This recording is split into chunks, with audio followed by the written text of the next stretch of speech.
Hey, let me ask you a question real quick. Yeah, go ahead. What's your question? Why wouldn't you like, comment, subscribe? Yeah, you know what? That is a good question. All right, man, this shit was incredible. Let me just get a few things out the way. You know what I mean? The only song off this 7 song EP I didn't fuck with was New Bay. I couldn't get with that. We already know that he does sound like Drake on a couple of these records. If you're a Drake fan or not, you can't ignore that. Now, let's go ahead and get into this, man. This is the first time I've heard a body of work from Vic Mensa. You know what I mean? I know he got signed to Good Music / Rock Nation, but this is the first time I heard a project from him, and I gotta say, God, it's amazing.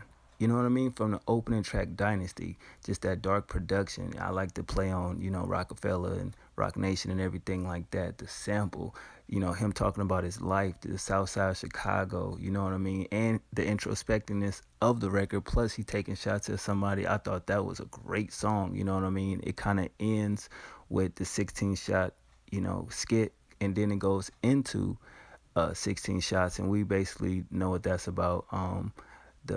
The kid that got killed in Chicago, Laquan, I forget his last name, but he speaks on the police violence. He disses the mayor of the city, the justice system far as Chicago go, and just basically it's a song about fuck the cops. You know what I'm saying? And the audio clip at the end of that record is very hard to listen to. It's like, wow, it's pretty sad, man, but it's definitely an eye opener of a record to let people know what's going on in the South Side of Chicago. For people that's not there or not even from there. But let's get on with the project. Track 3 is Danger. I definitely like the zany production. And if I'm not mistaken, wasn't this the song that Kanye was on the remix or something like that, or am I bugging? But anyway, I definitely like the aggressive lyrics. I thought the way he did the hook, the little melody he used was cool. I like his flow, the little bars he used, and wittiness of it, and the background vocals especially was nice. But the third verse went hard as fuck. But I definitely feel like it reminded you of Drake a little bit. I was like, damn, man, like you ain't go, whatever. But definitely that's another good record. As I said, track 4, New Bay, couldn't get with it. Now we get into track 5, Liquor Locker. Now, from the guitar cuts I'm hearing, I'm like, I think I'm gonna love this record.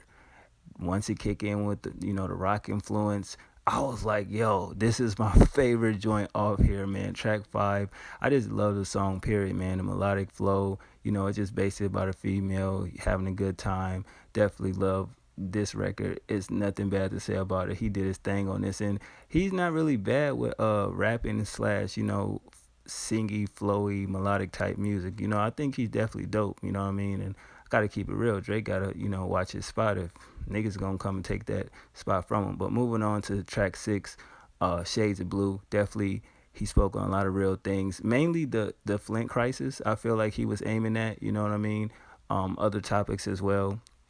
Definitely enjoyed the production, the piano keys, the background vocals. He spoke on police, of course, the way the racism goes and the violence, women, politics, our culture as a whole, and just basically self-awareness, and it's kind of a sad slash conscious record, that I got from it, but I definitely feel like that's an awesome record. And the last track, There's a Lot Going On, it just sums up his whole journey, his whole career. I was listening to this like, wow, it kind of reminds you of Kanye, what he did on his debut album, you know what I mean, with the last track on his. And the production is kind of dark and eerie the way it started off. And it's basically about him overcoming his addiction to prescription medicines and drinking and all type of shit. I was like, wait, he spoke on addiction problems, meeting Jay-Z, having relationship issues where he said he choked his girl while he was in a closet. It's personal reflection, his career, getting over his addiction in a way. Couldn't, write a song for Kanye because he had writer's block, and Hove and Ye arguing with him over a joint venture. I do want to know who started the argument of what they really was arguing over. But overall, man, this is a great song. He ended this EP on a great note, you know what I mean? And I got to say, I don't think I want to listen to nobody else's project this year if it don't really kind of tops this. You know what I'm saying? Because you listen to this and I'm like, damn, I heard Coloring Book and that was cool, but these two niggas say they don't get along, but it's like, is this better than Coloring Book? It make you wonder, because it's like he could have did a project with 15 records, but he compressed everything in such a fine-tuned way. It's like, wow, you don't really need that many records to get your point across. and it just made me realize right now, like, I had said something in a one of my vlogs or on Twitter or something where I was like, what happened to Vic Mensa? I thought he was supposed to um, drop a project or whatever. Now listening to track 7, we see what happened. His addiction got in the way, and I definitely can relate to this song a lot. You know what I mean? Not far as the music and getting a deal, but the personal struggles with certain things. I definitely can identify with that. You know what I mean? Because that's nothing easy. But I definitely feel like he opened up when he didn't even have to be that vulnerable and just speak the truth. So I definitely get an eye of who Vic Mensa is as an artist, as a person, as a man. I get his shit a 4 out of 5 at best, and I like 6 out of the 7, man. Definitely, definitely, definitely a good EP. Production was there, lyrics, concepts. Him just being angry at what's going on, as far as the culture, as far as the city, and this shit shocked me a lot at how good it was. So I'm stupid for sleeping on Vic Mensa, and I won't take him for granted ever again as a fan of music, because this is dope.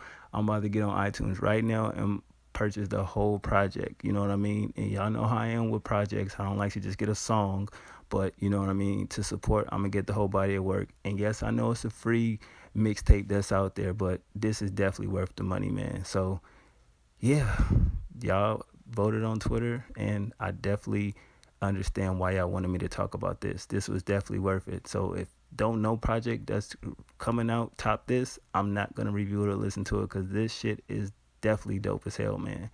Thanks for watching. Y'all been all that, man. 100.